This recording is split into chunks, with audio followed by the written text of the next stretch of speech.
Tahu nggak yang hijau ini namanya apa? Nggak tahu. Yang hijau ini apa? Bahan apa ini namanya? Nggak tahu. Nggak tahu. PCB. PCB, printed circuit board, gitu ya. Dominannya papan-papan apa? Iya, papan ya rangkaian gitu dah. Pokoknya printed circuit board. Oke, ini taruh sini buat menampung. Bongkar lagi. Ya, tapi jangan dibongkar dulu deh, terangin dulu ya. Jadi pemancarnya yang ini nih, yang apa sih namanya? Aluminium ini, pemancarnya itu ya. Ini sebetulnya ada 4 antena jadi satu. 1, 2, 3, 4 jadi satu. Geblek ya. Segede gini antena. Kalau kita tahu antena kan panjang-panjangnya. Karena kita main di frekuensi 2400 MHz, panjang gelombangnya itu cuma 12,5 cm. Dan ini panjang dari sini ke sini itu setengah panjang gelombang, jadi sekitar 6 cm. Kalau dihitung 6 cm kira-kira 6 cm. Jadi satu antena, terus kita jadiin satu, jadi ada 4 antena jadi satu. Nah terus ini di belakang ini ada aluminium. Kalau kita lihat nih belakang ada aluminium, fungsinya adalah buat mantulin sinyal. Jadi sinyal kan yang ke depan nggak ada penghalang. Cuman yang ke belakang dipantulin lagi ke depan. Jadi yang belakang nggak ada sinyal. Jadi belakangnya nggak ada sinyal, semua sinyal ke depan. Cuman ini radiasinya sekitar 120 derajat kiri kanan, kira-kira kayak gitu, 120 derajatan. Ini biasanya kita sebut antena sektoral, karena dia akan ngasih akses ke satu sektor. Kira-kira gitu ya. Antena ada 3, tipenya ada 3. Yang ini yang sektoral, 120 derajat. Biasanya kita taruh di RT RW net gitu, dia ngasih akses ke pelanggan yang ada di depannya dia. Ada juga antena yang omni, biasanya kita lihat di pemancar-pemancar FM itu antenanya omni itu sebenarnya. Jadi 360 derajat. Satu lagi yang parabola, itu ngarah lurus doang. Jadi ada 3 tipe antena, 1 360 derajat, yang ini sebagian, yang satu lagi lurus.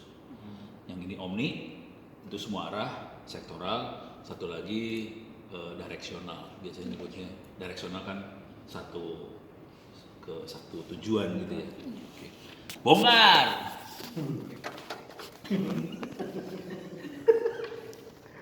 Tugas Anda adalah belajar buat ngajarin anak SMK lo ntar.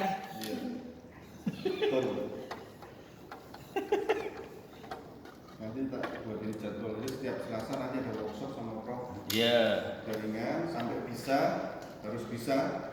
Kalau enggak ini nanti lama-lama jadi bagian dari praktikum jaringan aja. Iya. Cuman kalau anak-anak yang belum ngambil silakan ikut aja. Yes. Si Ono kan gila. Hah? Jadi Apa? UKM. UKM boleh. Kalau yang mau dapat kredit jadi praktikum. Jadi ada kreditnya. Kalau UKM kan nggak ada kreditnya ya. Nah, pelan-pelan. Oke, pelan-pelan. Jangan sampai lepas. Nah ini kabel antenanya sebenarnya yang ini kabel antenanya. Nah ini beda banget sama kabel antena yang hitam yang ini ya, yang tadi.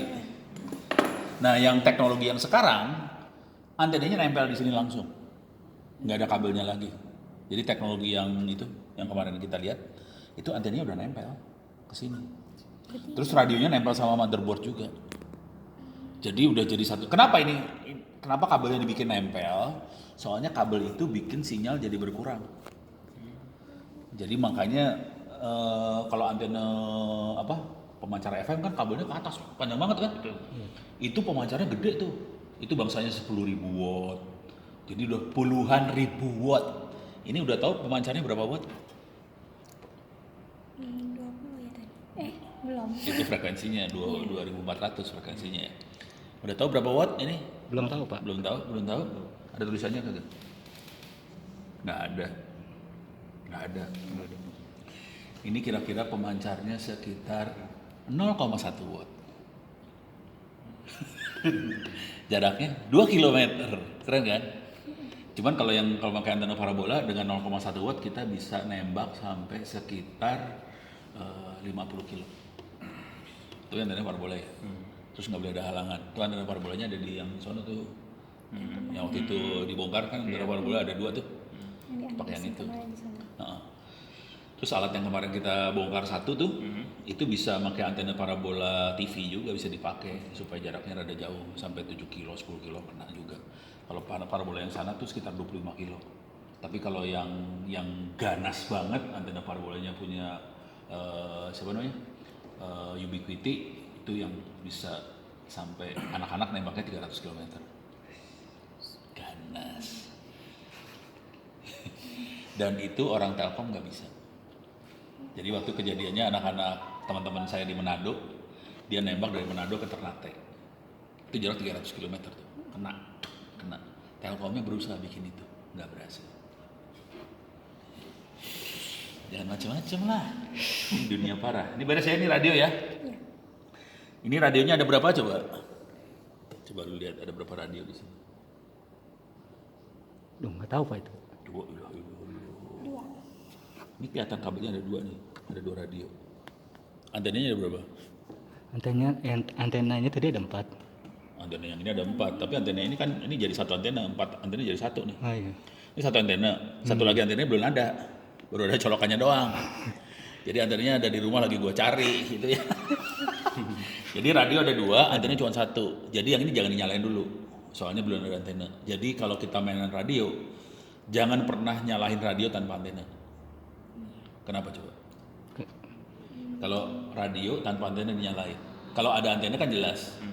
Sinyalnya keluar kan? Iya. Kalau nggak ada antena, sinyalnya kemana larinya? Ngeresek gitu Pak. Masuk lagi. Radionya. Nggak ada suaranya. Agak, ini nggak ada suara ini mah. Ini mah buat internet, memang internet ada suaranya kagak ada nih. Ayo. Kalau nggak ada antena, sinyal lari kemana? Ini kan kalau ini jelas terbang kan? Iya. Nah ini kalau ini saya cabut, lari kemana juga sinyalnya? Terpendam. Balik. Jadi sinyalnya nggak bisa keluar kan? Balik ke sini ke radionya lagi. Kan dia nggak bisa keluar, nggak bisa balik kan? Terus jadinya apa? Kebakar. Jadi kesalahan fatal kebanyakan orang adalah nyalahin radio seenaknya aja. Kalau pemancar ya, kalau buat penerima nggak apa-apa. Kalau pemancar nyalahin, antena belum dipasang, sinyal balik, kebakar. Di sini begitu kisahnya. Jadi hati-hati mainan radio, jangan pernah nyalain radio tanpa ada antena. Kalau amplifier mungkin nggak bisa kebakar juga sih sebenarnya. Jadi amplifier juga sama aja, amplifier audio tuh. Speakernya cabut aja, terus kita ngomong yang keras, suaranya lari kemana? Nggak ada kan? Bingung kan?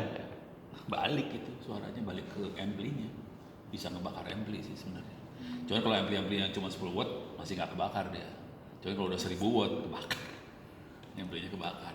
Jadi hati-hati itu, soalnya jadi harus dikeluarin memang sinyal. Nah ini kan radio nih 2. Nah ini yang ada di sini nih komputer ini sebenarnya.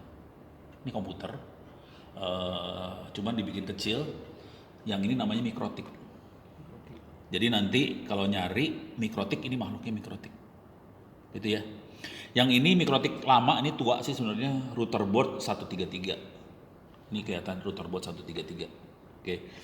Nanti iseng aja masuk ke Google cari mikrotik. Router board 133 itu generasi lama sih. Generasi lama. Yang baru tuh 6 berapa, 7 berapa lah lupa. Pokoknya angkanya udah bukan 1 sih. Udah dari suatu. Kabelannya ada berapa di sini? Coba. Kabelannya tadi ada 1, 2. 3. Ada 3 ya, 1, 2, 3. Yang ini ada tulisannya PoE. Jadi listrik masuknya di sini. Listrik masuknya di sini, listriknya dari sini. Tadi. Gitu ya. Iya. Jadi di selain LAN dia punya fasilitas buat nyambungin listrik ke dalam. Ini prosesornya ya prosesor Intel biasa sih. Intel tapi kecil gitu ya. Kalau ini buat LAN tambahan kalau kita butuh LAN. Bisa. Kalau kita butuh LAN lagi gitu. Mungkin nanti kalau saya datang lagi saya mulai mau bongkar ini dalamnya. Gitu. Tapi kita bisa belajar ini di komputer sih, nggak perlu pakai ini juga bisa komputer. Jadi mikrotik itu udah pernah belajar virtual box belum? Belum. Ya. Tiap kali belum. Masih sama mana sih?